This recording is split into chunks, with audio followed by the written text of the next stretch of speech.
Welcome to Chapter 18 of Organic Chemistry. In this chapter, we will focus on aromatic substitution reactions. Remember that in Chapter 17, you learned all about the properties of aromatic compounds and which electrons belong where, why aromatic compounds have this unusual stability. And now here, we're actually focusing on reactions. I should say that there are mostly substitution reactions. However, you will also learn towards the end that there are some other aromatic reactions that undergo a very different kind of mechanism. But let's just dive into the first segment. Electrophilic aromatic substitution reactions basically have to do with the understanding the reactivity of one of the pi bonds that is part of the aromatic system. The way this is introduced in here is that we know that the aromatic pi bonds are less reactive than alkenes. When we have an alkene, so here's cyclohexene, that reacts with Br2, we will get an addition reaction, which means the double bond disappears and two new carbon-bromine bonds are formed. This pi bond here disappears in this. We go from sp2 hybridization to sp3 hybridization. This also proceeds via the bromonium ion. Remember that it entailed basically the net addition of Br+, and we have this stabilized bromonium ion intermediate. So you may want to go back to the addition chapter to alkenes. So the same happens for cyclohexene, and then you will get a trans product plus the enantiomer. In this case, the double bond is part of an aromatic ring. And when we treat this with bromine, actually nothing will happen. There is no reaction.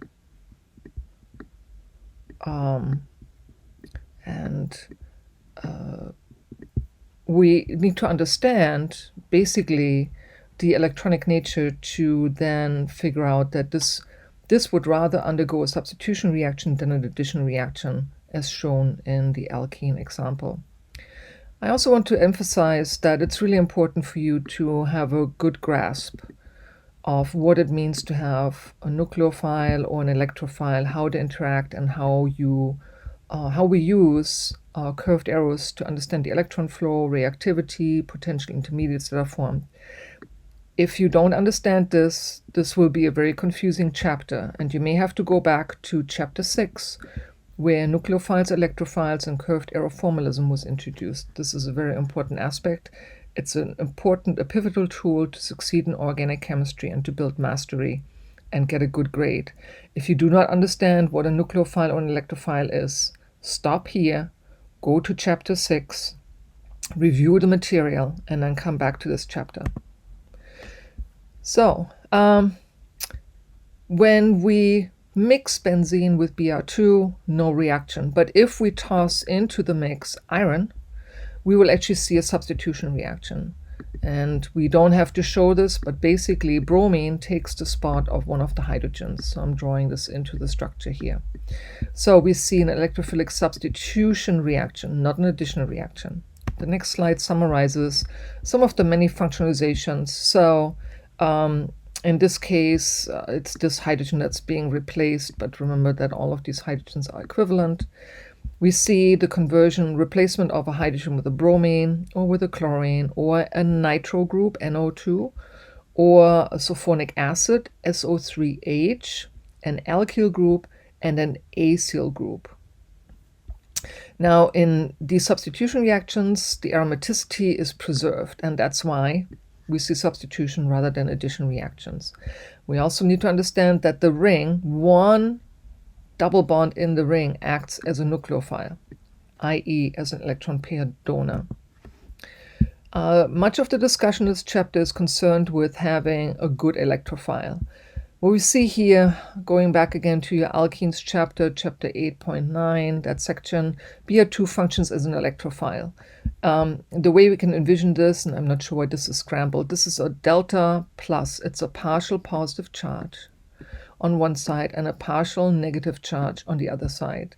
even though this is a single bond between equals, the electrons can sway a little bit back and forth so that there's a small positive charge on this end, which makes this the most electrophilic one. And basically the way this starts out is by attacking that electrophilic bromine. Now, what happens when we add iron? Now, if we're adding a catalyst, we're actually making the Br2 more electrophilic. And we can summarize this with this equation. Iron and bromine yields iron bromide. And this will now be able to activate the electrophile more strongly for an aromatic substitution reaction. The next slide summarizes this. We have a nucleophilic attack from one of the bromines onto the iron. So it says here that FeBr3 activates the bromine, and it starts out with this nucleophilic attack. Once we have this new bond, which places a negative charge on iron, which now has an extra electron, and because this is now sharing one of the electrons, well, both electrons are in this bond here, now we have a positive charge here. Make sure you keep track of all your charges. And this now can be in equilibrium with a Br+. And then this bromine integrated in FeBr4-. And this here is a much more potent, a much stronger electrophile, and that's why the aromatic substitution reaction will proceed. So, in sum, FeBr3 activates the Br2, making it more electron poor and therefore more electrophilic. We can formulate a mechanism for this. Here you have your starting benzene ring. You may want to start, pause here, look at the structures, copy them over, understand the electron flow. We have a nucleophilic attack by this double bond here. The two electrons here are being used to make a new bond to bromine, which in turn breaks its bond to the other bromine. So in this first step, the aromatic ring functions as a nucleophile, forming what is now referred to as a sigma complex, an intermediate sigma complex. There are three forms possible for this particular structure. See how we've taken electron density away from here, that's why there's a positive charge here. We have a carbon-hydrogen and now a new carbon-bromine bond that is shown here. What is unique about the sigma complex is that this positive charge is actually double allylic. So we can move electron density, which changes the charge to this position. We can move electron density again, which now places the positive charge here. We're using resonance arrows to indicate that only electrons are different in their positions in the structure, following all the rules that were explained in Chapter 6 for different mechanistic steps. In the last step, we need to get rid of the hydrogen. Remember that ultimately the hydrogen here, I'm going to pick a different color, so this hydrogen here is being replaced with bromine.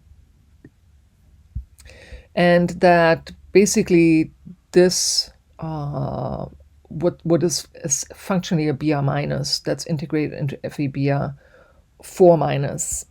that this electron pair can act as a base that now reestablishes the double bond, and therefore we have aromaticity restored.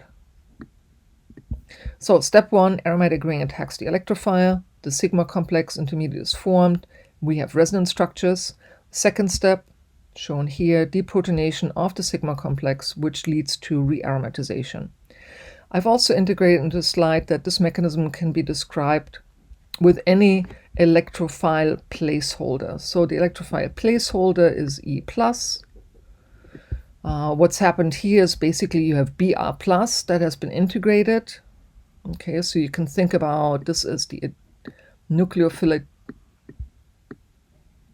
attack that leads to a Br+ addition, and then an H+ elimination, so minus H+ elimination, restoring the double bond. And if you were to draw this, and you need to, this is part of mastery for this segment, we can take our benzene ring. We don't have to show this hydrogen, but if it confuses you in terms of what kind of atoms are in here, draw it out. You may also want to go back to the beginning of Orgo 1 and review structural features.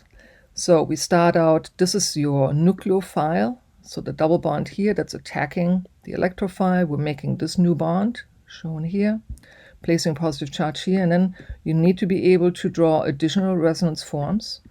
And again, you can pause the video and practice this. We also see an energy profile. So this is free energy on this axis. We see the starting material, and we see the substitution product.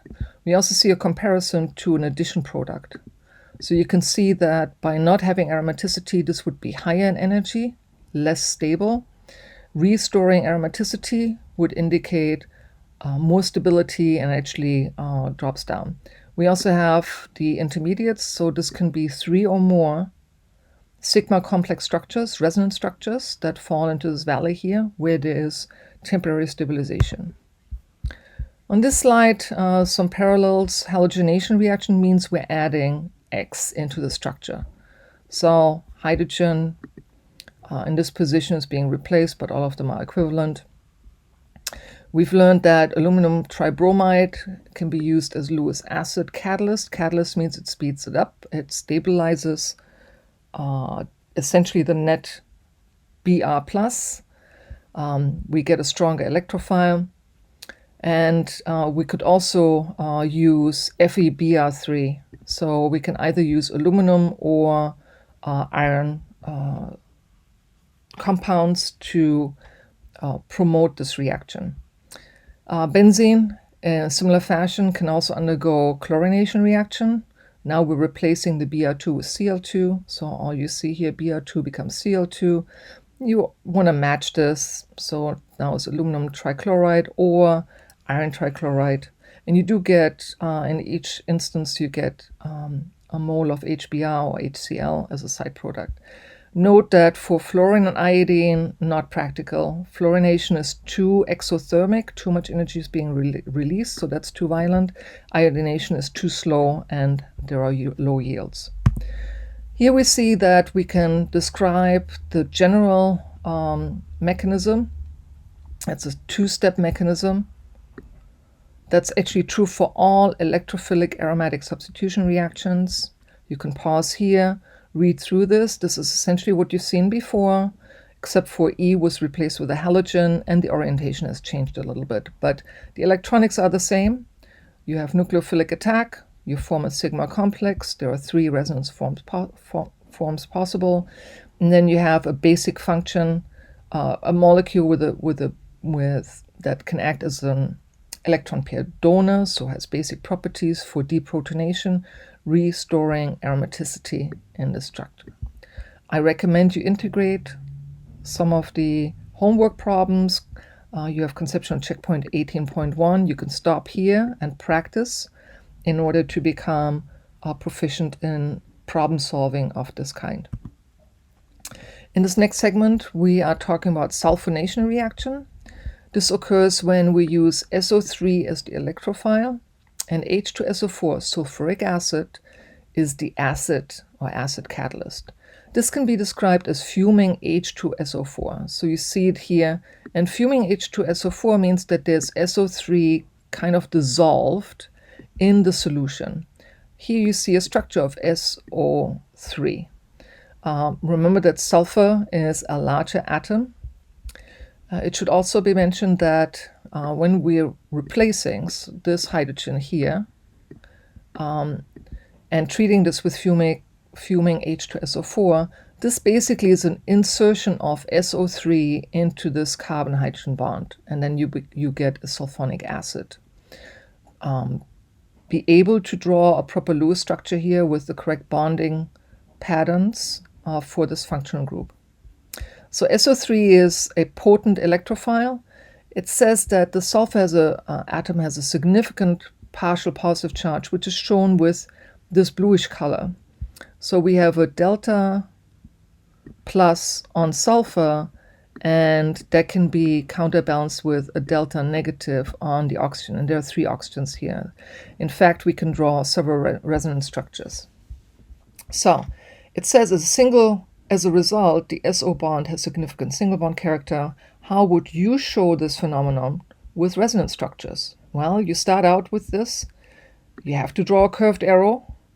Oxygen is more electronegative. I'm going to pick this one here. So these 2 electrons go here. What is the next structure? Can you formulate that? This should be something simple.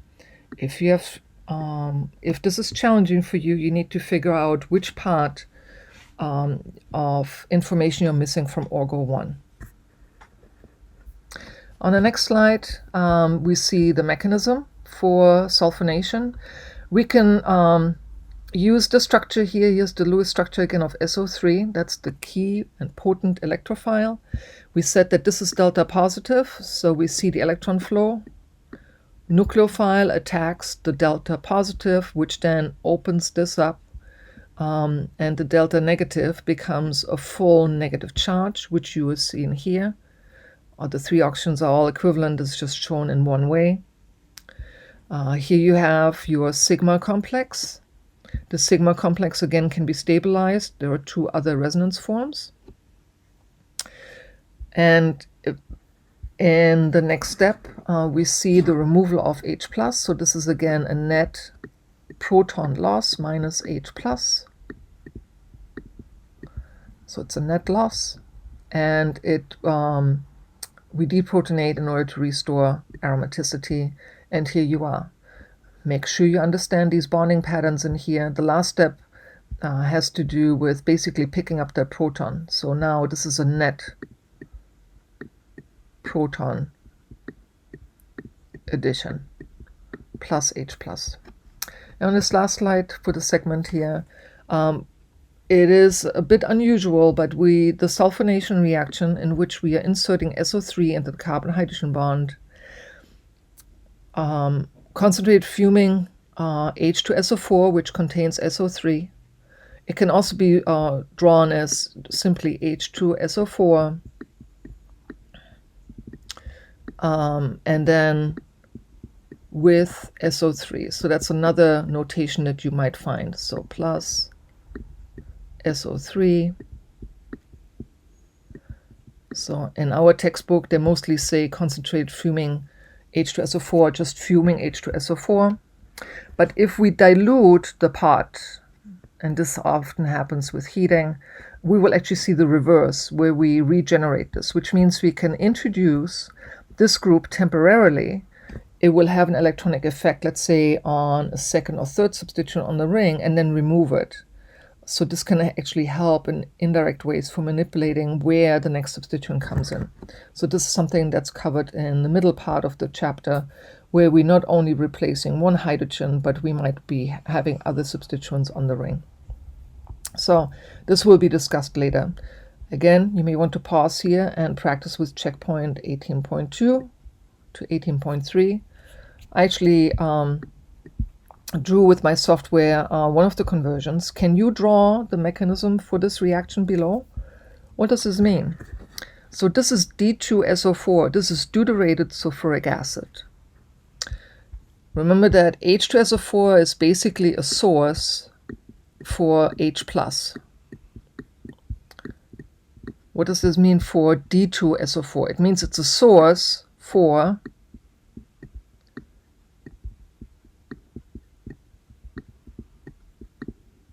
D+.